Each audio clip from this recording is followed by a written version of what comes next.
মাধ্যমিক জীবনবিজ্ঞান সাজেশন 2026-এ আজকে দিলাম টেস্ট বা ফাইনাল পরীক্ষার জন্য চিত্র অঙ্কন। জীবনবিজ্ঞানের প্রথমে সাজেশন দিলাম চিত্র অঙ্কন এবং পরের ভিডিওতে 2 নম্বর এবং 3 নম্বর এবং 1 নম্বরের সাজেশন দেব এবং 5 নম্বর এবং 6 নম্বর এবং 10 নম্বরের এগুলো আমি একটু দেরি করে দিব। আগে আমি 2 নম্বর 3 নম্বর এবং 1 নম্বরের সাজেশন দেব, তারপর আমি আমাদের জন্য 6 নম্বর 5 নম্বরের দেবো। ঠিক আছে, আগে এগুলো তোমরা প্র্যাকটিস করে। যে ছবিগুলো দিয়েছি প্রত্যেকটা ছবি খুব গুরুত্বপূর্ণ, ভেরি ভেরি ইম্পর্ট্যান্ট। এর বাইরে আর কোনো ছবি আসতে পারবে না। ঠিক আছে, এগুলি তোমাদের এবছরের জন্য খুবই গুরুত্বপূর্ণ। এবং পরিবর্ত পথের চাপের একটি পরিচ্ছন্ন চিত্র অঙ্কন করো এবং নিম্নলিখিত অংশগুলি চিহ্ন করো। ভেরি ভেরি ইম্পর্ট্যান্ট প্রশ্ন এটা।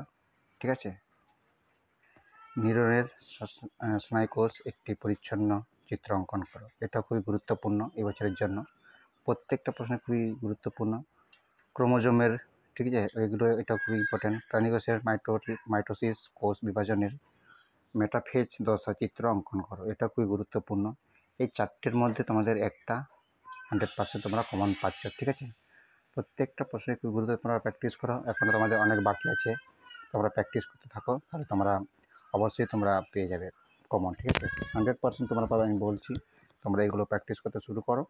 প্রত্যেকটা চিহ্নিত ঠিকঠাক করে করতে হবে। দেখো, ছবি আঁকা তোমাদের 3 নাম্বার আর বাকি চিহ্নিত হচ্ছে 2 নাম্বার, দুটোই মিলে 5 নাম্বার তোমরা পাবে এখান থেকে।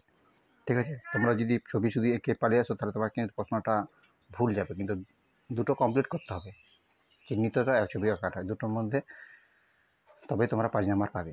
যদি তোমরা একটা করে দিয়ে আসো, শুধু ছবি যদি করে দিয়ে আসো, তোমরা 3 নাম্বার পাবে না, হয়তো 1 নাম্বার পাবে।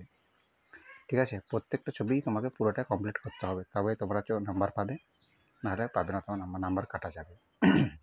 এত সহজ করে দিলাম তোমাদের জন্য। ঠিক আছে, আমি সব সাবজেক্টের সাজেশন দিয়ে রেখেছি, তোমরা চ্যানেলে গিয়ে দেখতে পারো। ঠিক আছে, থ্যাংক ইউ।